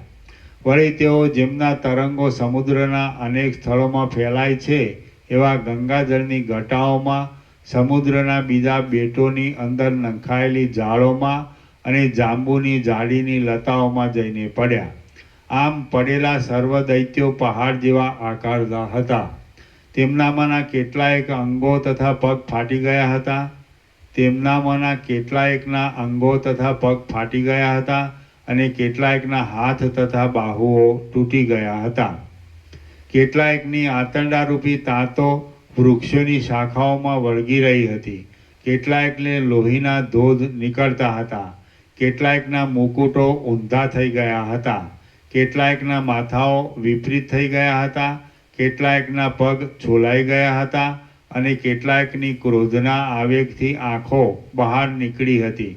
પડતા પડતા પણ જેઓ આયુધોવાળા હતા તેમના આયુધોને અને કવચોને દેવતાઓએ બળથી, માયાથી તથા બાણોથી કાપી નાખ્યા. ત્યાં દૂરથી પડવાને લીધે કેટલાયક દૈત્યોના અનેક પ્રકારના આયુધો અને વસ્ત્રો ઊંધા થઈ ગયા તથા નીચે પડી ગયા. તેમના માથાના ટોપ ગળામાં લટકી રહ્યા હતા અને તેના ચટપટ શબ્દથી ભયંકર ભીતિ લાગતી હતી. તેમના શિખા ભાગ પર્વતોના શિખરોની ટોચ ઉપર લાગી રહ્યા હતા. તેથી દેહ માત્ર લટકી રહ્યા હતા. કેટલાયક દૈત્યો શિમળાઓના દુષ્ટ વૃક્ષોમાં દ્રઢ રીતે પડ્યા. તેથી તેમના અંગો શિમળાઓના કાંટાઓથી વિંધાઈ ગયા. મોટી મોટી શિલાઓની ઉપર પડવાથી કેટલાયકના માથાઓના સેંકડો ટુકડા થઈ ગયા. જેમ વરસાદ વરસતા રજકણો જળમાં ગુમ થઈ જાય છે તેમ યુદ્ધમાં દેવતાઓના સઘળા આયુધો અને શસ્ત્રો પોતાની ઉપર પડવા લાગ્યા કે તુરત જ સઘળા મોટા મોટા દૈત્યો દિશાઓમાં ગુમ થઈ ગયા. શ્રી યોગ વાસિષ્ઠ મહારામાયણમાં સ્થિતિ પ્રકરણનો અસુર પરિભ્રંશ નામનો સર્ગ 29મો સમાપ્ત. સર્ગ 30મો. યમરાજાએ કરેલી શિક્ષાથી 3 દૈત્યોના થયેલા અનેક અવતારો. આ 30મા સર્ગમાં પાતાળની અંદર યમરાજાએ બાળી નાખેલા એ દામ આદિ દૈત્યોને કાશ્મીર દેશમાં માછલાનો અવતાર આવ્યા સુધીની અનેક અવતારો થયાની કથા કહેવામાં આવશે. વશિષ્ઠ બોલ્યા, હે રામ, એ પ્રમાણે દાનવો હણાઈ ગયા અને દેવો રાજી થયા. ત્યારે ભયથી વિહ્વળ થયેલા દામ, વ્યાલ અને કટ રાખ થઈ ગયા. હવે આમ સંબરાસુરનું સૈન્ય નાશ પામ્યું એટલે તે કોપથી ભડભડી ઉઠ્યો. કલ્પાંતના અગ્નિની જેમ પ્રજ્વલિત થઈને તે દામ, વ્યાલ તથા કટને પૂછવા લાગ્યો, મારું સૈન્ય ક્યાં? એટલે દામ, વ્યાલ અને કટ સંબરાસુરના ભયથી પોતાના દેશને છોડી ગયા અને 7મા પાતાળમાં જઈને રહ્યા. એ પાતાળમાં કાળની પેઠે બીજાઓને ત્રાસ આપી શકનારા અને નરકરૂપી સમુદ્રનું પાલન કરનારા યમદૂતો કૌતુકથી રહે છે. કોઈથી પણ ભય પામે નહીં એવા યમદૂતો ત્યાં આવેલા એ 3 દૈત્યોને અનુક્રમે દેહધારી ચિંતાઓ જેવી 3 કન્યાઓ આપી. દામ આદિ એ 3 દૈત્યોએ અપાર દુષ્ટ વાસનાઓનું ગ્રહણ કર્યું હતું. યમદૂતોની સાથે રહીને તેમણે પાતાળમાં 10,000 વર્ષનું પોતાનું આયુષ્ય વિતાવ્યું. આ કન્યા મારી પ્રિય છે અને એનાથી જ મારી પ્રભુતા છે. એવા પ્રકારના દુષ્ટ અને દ્રઢ સ્નેહમાં તેઓ બંધાઈ ગયા અને તેમના આયુષ્યનો મોટો ભાગ એમ વ્યતીત થયો. એવામાં એકવાર મોટા નરકો સંબંધી કામકાજોનો વિચાર કરવા સારું યમરાજા પ્રારબ્ધ યોગે ત્યાં આવી પહોંચ્યા. ત્યારે તેમને છત્ર, ચામર આદિ ચિહ્નો નહીં હોવાને લીધે તે અસુરો આ યમરાજા છે એમ જાણી શક્યા નહીં. તેમને એક સામાન્ય ચાકર સમજીને તેમને પોતાના વિનાશ માટે તેમને વંદન પણ કર્યા નહીં. આથી કોપ પામેલા યમરાજાએ માત્ર પોતાની ભ્રમરનો ઈશારો કરીને તેમને અંગારાઓથી ધગધગતી નરકની ભૂમિઓમાં નખાવ્યા. ત્યાં મિત્રોથી, બંધુઓથી અને સ્ત્રીઓથી સંયુક્ત એવા 3 દૈત્યો દયા ઉપજે એ રીતે બરાડા પાડવા લાગ્યા. તેમજ જેમ વનના ઊના પવનોથી નાના ઉગવા માંડેલા વૃક્ષો બળી જાય છે તેમ તેઓ નરક સંબંધી અગ્નિની ગરમીથી બળી ગયા. લાંબા કાળ સુધી યમદૂતોના સંસર્ગથી પ્રાપ્ત થયેલી ક્રૂર વાસનાને લીધે તેઓ વધનું તથા બંધનનું કામ કરનારા ભીલ લોકો થયા અને તેઓ અવતાર પામીને તેઓ ભીલ લોકોના રાજાને ત્યાં કિંકરો થઈને રહ્યા. પછી એ જન્મને અંતે તેઓ ખાડાઓમાં કાગડા થયા. કાગડાના અવતાર પછી તેઓ ગીધ થયા અને ગીધના અવતાર પછી પોપટ થયા. પોપટના અવતાર પછી તેઓ ત્રિગર્ત દેશમાં સુવર થયા. સુવરના અવતાર પછી તેઓ પર્વતોમાં ઘેટા થયા અને ઘેટાના અવતાર પછી તે દુર્બુદ્ધિવાળાઓ મગધ દેશમાં કીડા થયા. હે રામ, દુષ્ટ વાસનાઓથી વ્યાપ્ત થયેલા એ લોકોએ એ રીતે જુદી જુદી વિચિત્ર યોનિઓનો અનુભવ કર્યો અને હમણાં તેઓ કાશ્મીરના વનની અંદર એક ખાબોચિયામાં માસલા થઈને રહ્યા છે. જેમ સમુદ્રમાં તરંગો ઉત્પન્ન થઈને પાછા નષ્ટ થાય છે તેમાં વિચિત્ર અવતારોનો અનુભવ કરીને વારંવાર મરણ પામેલા એ લોકો હમણાં માછલાના અવતારમાં દાવાનળથી ઉકળેલું કાદવ જેવું થોડું થોડું પાણી પીધા કરે છે. જૂના કાદવની પેઠે શિથિલ થઈ ગયા છે અને મરતા નથી તેમ જીવતા પણ નથી. સંસારરૂપી સમુદ્રમાં પડેલા વાસનારૂપી તંતુઓથી પ્રેરાયેલા અને શરીરોરૂપી તરંગોએ ખડની પેઠે લાંબા કાળ સુધી અનેક પ્રદેશોમાં પહોંચાડેલા એ 3 જીવો હજી સુધી પણ અવિનાશી ફળ આપનારા ઉપશમને પ્રાપ્ત થયા નથી. તો હે રામ, વાસનાઓની પ્રબળતા કેવી દારૂણ છે તેનો તમે વિચાર કરો. શ્રી યોગ વાસિષ્ઠ મહારામાયણમાં સ્થિતિ પ્રકરણનો દામવ્યાલ કટ જન્માંતર ચરિત્ર વર્ણન નામનો સર્ગ 30મો સમાપ્ત. સર્ગ 31મો. અર્થ હાનિ અને અનર્થ પ્રાપ્તિ અહંકારથી થાય છે. આ 31મા સર્ગમાં અહંકારથી જ અર્થની હાનિ અને અનર્થની પ્રાપ્તિ કહેવાશે અને પદાર્થોની સત્તાનો તથા અસત્તાનો ખુલાસો કરવામાં આવશે. વશિષ્ઠ બોલ્યા, હે મહાબુદ્ધિમાન રામ, એટલા માટે તમને સાવચેત કરવા સારું હું હસતા હસતા કહું છું કે દામવ્યાલ અને કટ તેઓનું જે થયું તે તમારું ન થવું જોઈએ. વિવેકનું અનુસંધાન નહીં કરવાને લીધે ચિત્ત આવી અભિમાનરૂપ આપત્તિને ગ્રહણ કરે છે અને તેથી સહજમાં અનંત જન્મોના દુઃખો પ્રાપ્ત થાય છે. દેવતાઓને પીડનારા સમ્રાસુરના સૈન્યનું સેનાપતિપણું ક્યાં અને ગરમીથી તપેલા કાદવના સમૂહમાં જર્જરિત માછલાઓના અવતાર અને સમ્રાસુરના સૈન્યનું સેનાપતિપણું ક્યાં અને ક્યાં ગરમીથી તપેલા કાદવના સમૂહમાં જર્જરિત માછલાઓના અવતાર, દેવતાઓના સૈન્યને નસાડનારું મોટું ધૈર્ય ક્યાં, અને ક્યાં ભીલોના રાજાના દરબારમાં ક્ષુદ્ર કિંકરપણું. અહંકાર વગર કેવળ ચૈતન્ય પરિસ્પંદને લીધે ઉદારપણું તથા ધીરપણું ક્યાં, અને ક્યાં મિથ્યા વાસનાઓના આવેશથી અહંકારની નીચ કલ્પનાઓ.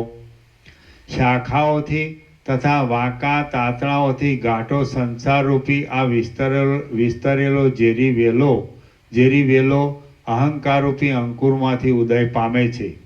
આથી હે રામ, સતત પ્રયત્ન કરીને અંદરથી અહંકારને ટાળી નાખો અને જે કાંઈ દેહાદિક છે તે હું નથી એવી ભાવના કરીને સુખી થાઓ.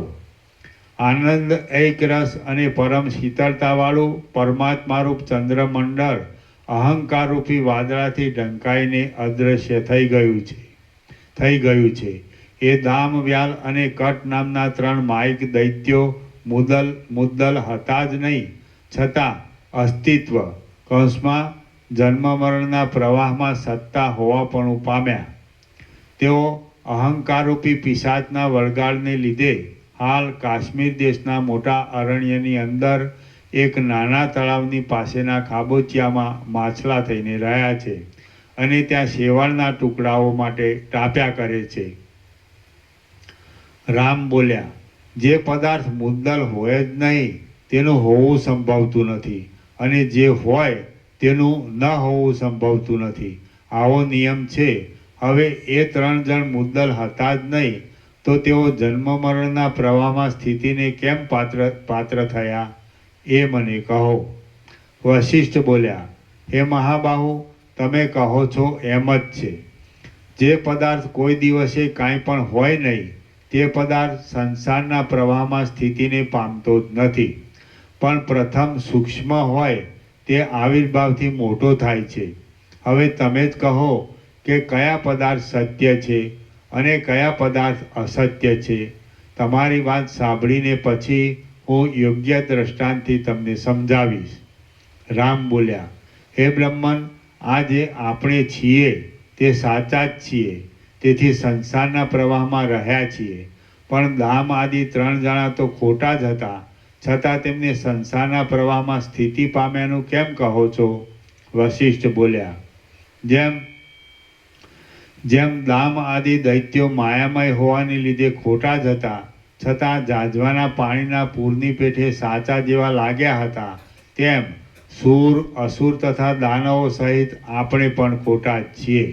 અને જેમ વશિષ્ઠ બોલ્યા, જેમ દામ આદિ દૈત્યો માયામય હોવાને લીધે ખોટા જ હતા, છતાં જાજવાના પાણીના પૂરની પેઠે સાચા જેવા લાગ્યા હતા, તેમ સૂર, અસુર તથા દાનવો સહિત આપણે પણ ખોટા જ છીએ, અને ખોટા છતાં પણ ચેષ્ટા કરીએ છીએ, જઈએ છીએ અને આવીએ છીએ. રામપણું પણ ખોટું છે અને વશિષ્ઠપણું પણ ખોટું છે. જેમ સ્વપ્નમાં પોતાનું મરણ અનુભવમાં આવવા છતાં પણ ખોટું છે, તેમ આપણા શરીરો અનુભવમાં આવવા છતાં પણ ખોટા છે. જેમ મરી ગયેલો કોઈ સંબંધી સ્વપ્નમાં જીવતો દેખાવા છતાં પણ વાસ્તવિક રીતે મૂવેલો જ હોય છે, તેમ આ જગત અજ્ઞાન કાળમાં સાચું દેખાવા છતાં જ્ઞાન થાય ત્યારે ખોટું જ છે. અત્યંત મૂઢ પુરુષને આ જગત ખોટું છે એમ કહીએ તો તે પુરુષ એ વાતને ખોટી જ માને, કારણ કે તત્વ વિચારનો અભ્યાસ કર્યા વિના જગતના સત્યપણાના અનુભવનો નિષેધ મનમાં ઉતરે જ નહીં.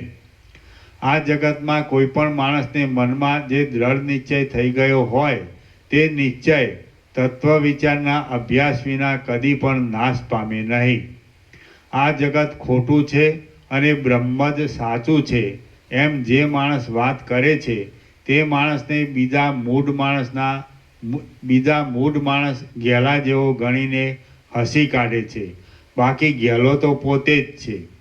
આ પ્રમાણે જો કે અજ્ઞાનીની વાતને જ્ઞાની માને નહીં અને જ્ઞાનીની વાતને અજ્ઞાની માને નહીં એ પરસ્પર સરખું છે, તો પણ જ્ઞાની અને અજ્ઞાની સરખા સંભવે જ નહીં. જેમ મત્ત અને અમત્ત સરખા ગણાય નહીં, અંધકાર અને પ્રકાશ સરખો ગણાય નહીં, અને છાયા તથા તડકો સરખા ગણાય નહીં, તેમ જ્ઞાની અને અજ્ઞાની સરખા ગણાય જ નહીં. મૂર્ખ માણસને મોટા પ્રયત્નથી સમજાવવા લાગીએ તો પણ જેમ સબ પોતાના પગથી ચાલી શકે નહીં, તેમ મૂર્ખ માણસ પ્રત્યક્ષ અનુભવમાં આવતા જગતને મિથ્યા માની શકે જ નહીં. મૂર્ખ માણસની આગળ સઘળું જગત બ્રહ્મ છે જ એમ કહેવું પણ બંધ બેસતું ન થાય. કારણ કે તપનો તથા વિદ્યાનો સંસ્કાર નહીં હોવાને લીધે અજ્ઞાનીએ બ્રહ્મનો નહીં પણ જગતનો જ અનુભવ કર્યો હોય છે. હે રામ, જે પુરુષ અત્યંત અજ્ઞાની ન હોય તથા અત્યંત જ્ઞાની પણ ન હોય, તેની પાસે જ જગતના અસત્યપણાની અથવા બ્રહ્મથી અભિન્નપણાની વાત કરવી શોભે છે. અત્યંત જ્ઞાની પુરુષ પોતાના સ્વરૂપ વિના બીજું કાંઈ જોતો જ નથી. અત્યંત જ્ઞાની પુરુષ પોતાના સ્વરૂપ વિના બીજું કાંઈ જોતો જ નથી. તેથી તેની પાસે જગતનો નિષેધ કરવો સંભવતો નથી. જેની દ્રષ્ટિમાં જગત હોય તેની પાસે જગતનો નિષેધ કરવો સંભવે.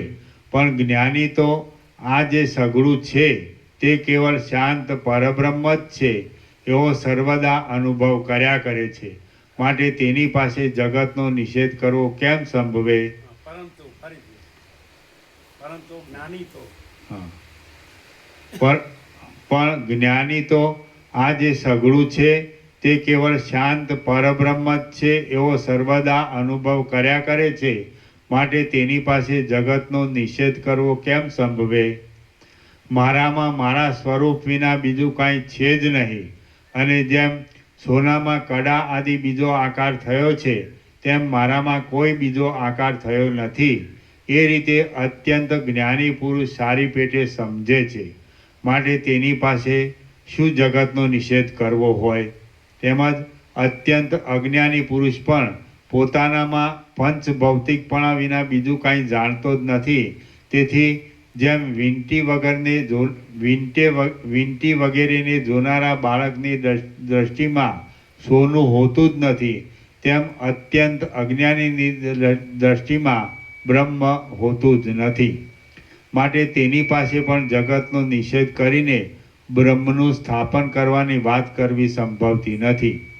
મૂઢ માણસ ખોટા અહંકારમય જ હોય છે, અને તત્વવેત્તા માણસ સાચા આત્મામય જ હોય છે.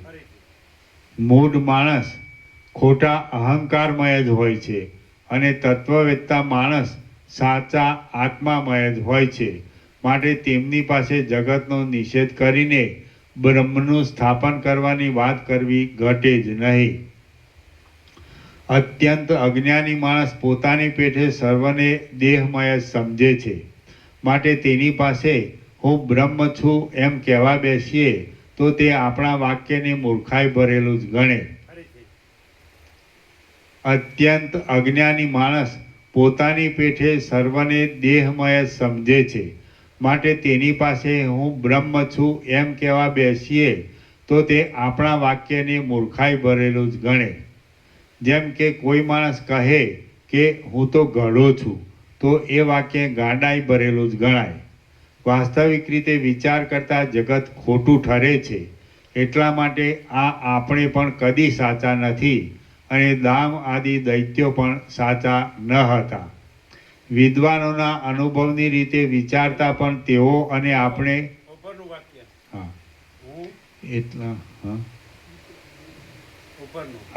વાસ્તવિક રીતે વિચાર કરતા જગત ખોટું ઠરે છે.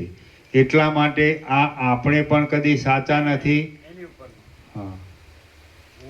જેમ કે કોઈ માણસ કહે કે હું તો ઘડો છું.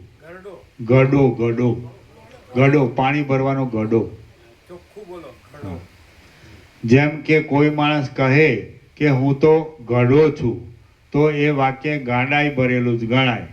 વાસ્તવિક રીતે વિચાર કરતા જગત ખોટું ઠરે છે. એટલા માટે આપણે પણ કદી સાચા નથી, અને દામ આદિ દૈત્યો પણ સાચા ન હતા.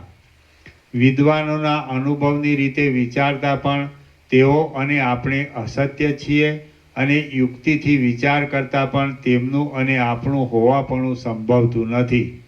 શુદ્ધ, નિરંજન અને જ્ઞાન સ્વરૂપ જે બ્રહ્મ છે તે જ સત્ય છે. શુદ્ધ, નિરંજન અને જ્ઞાન સ્વરૂપ જે બ્રહ્મ છે તે જ સત્ય છે, અને સત્ય બ્રહ્મ સર્વવ્યાપક છે, શાંત છે, તથા તેનો ઉદય કે અસ્ત કાંઈ પણ નથી. શુદ્ધ, નિરંજન અને જ્ઞાન સ્વરૂપ જે બ્રહ્મ છે તે જ સત્ય છે, અને સત્ય બ્રહ્મ સર્વવ્યાપક છે, શાંત છે, તથા તેનો ઉદય કે અસ્ત કાંઈ પણ નથી. સઘળું જગત શાંત બ્રહ્મ જ છે, અને તેમ હોવાને લીધે શૂન્ય નથી, પણ પૂર્ણપણાથી રહેલું છે. હે રામ, એ પૂર્ણ બ્રહ્મમાં આ સઘળી સૃષ્ટિઓ કેવળ તેના વિવર્તરૂપ અન્ય રૂપે પ્રતીત થવારૂપ છે. જેમ તિમિર નામના રોગવાળાની જે પોતાની દ્રષ્ટિ છે તે જ આકાશમાં કેશના ઝીણા ચકરડા આદિ રૂપે પ્રતીત થાય છે, તેમ જે પૂર્ણ સ્વરૂપ છે તે જ આ સૃષ્ટિઓ રૂપે પ્રતીત થાય છે. ચૈતન્યનો સ્વભાવ જ એવો છે કે તે પોતાના સ્વરૂપને જેવા પ્રકારનું ધારે છે તેવા પ્રકારનું થોડી વારમાં જુએ છે અને અનુભવે છે. આમ છે એટલા માટે જગત જે અવિદ્યમાન છે તે પણ ચૈતન્યની દ્રષ્ટિથી ક્ષણ માત્રમાં વિદ્યમાન જેવું થઈ જાય છે. જગતમાં કોઈ પણ પદાર્થ સત્ય નથી અને કોઈ પણ પદાર્થ અસત્ય નથી, પરંતુ આ વાત નિસંશય છે કે ચૈતન્ય પોતાના રૂપને જેવું ધારે છે તેવા પ્રકારથી તે રૂપે ઉદય પામે છે. જે રીતે દામ આદિ 3 દૈત્યો ઉદય પામ્યા હતા તે રીતે જ આપણે ઉદય પામ્યા છીએ.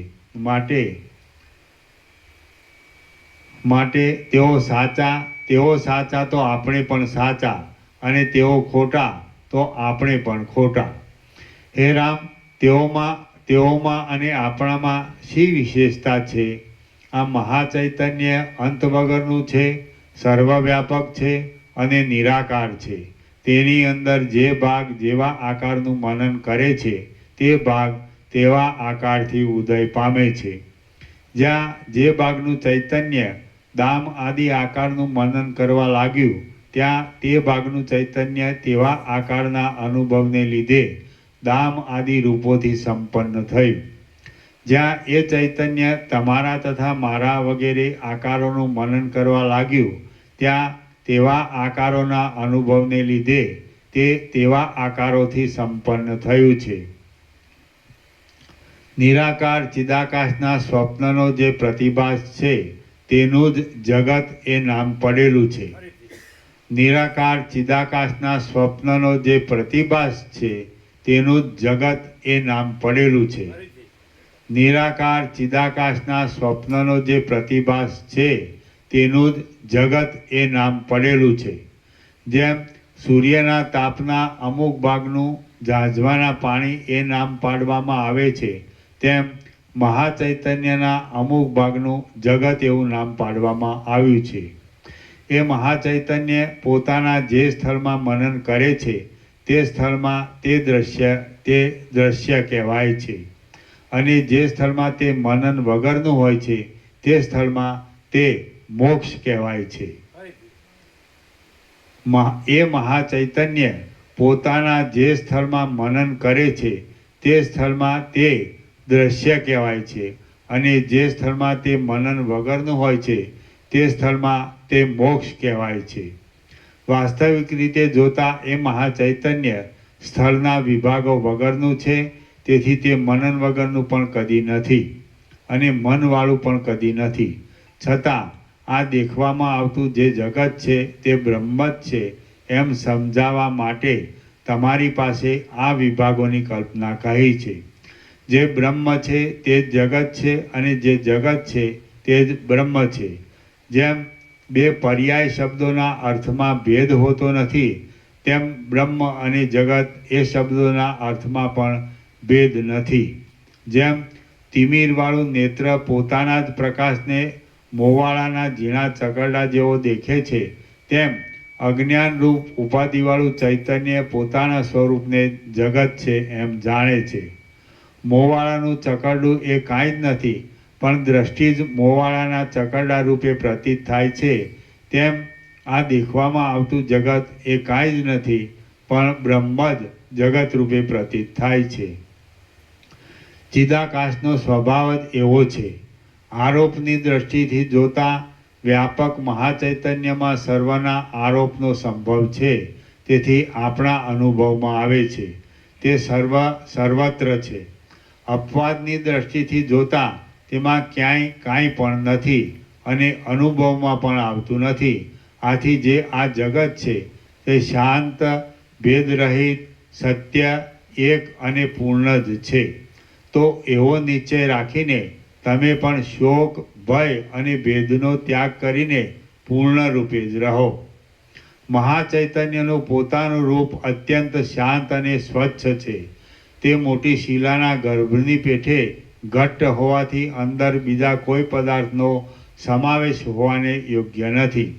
આથી તેની અંદર ક્યાંય જગત છે કે નહીં એવા વિચારો કરવા પણ યોગ્ય નથી.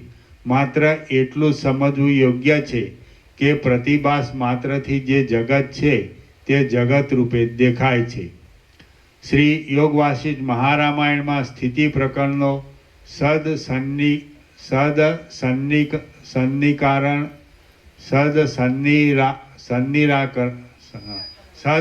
નિરાકરણ નામનો સર્ગ 31મો સમાપ્ત. ઓમ ઓમ ઓમ.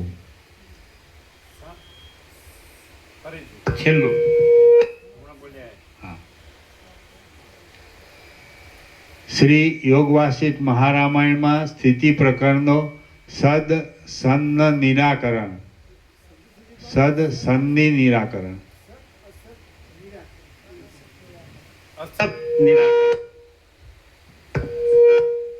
અસત નિરાકરણ. સર્ગ અસત નિરાકરણ. સત નિરાકરણ ન હોય, સતનું નિરાકરણ ન હોય, અસતનું નિરાકરણ હોય. હા.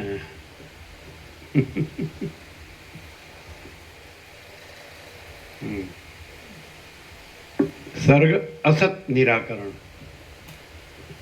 બરાબર. શ્રી યોગ વાસિષ્ઠ મહારામાયણમાં સ્થિતિ પ્રકરણનો સદ અસદ નિરાકરણ નામનો સર્ગ 31મો સમાપ્ત. ઓમ ઓમ ઓમ. પ્રસાદ આપી દે. આજે નવા આવ્યો હોય એને લાડુ પ્રસાદ આપી દે. ઊભા થાવ. નવા આવ્યો હોય ને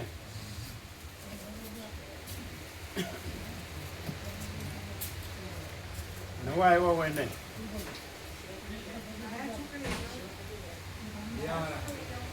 Yeah.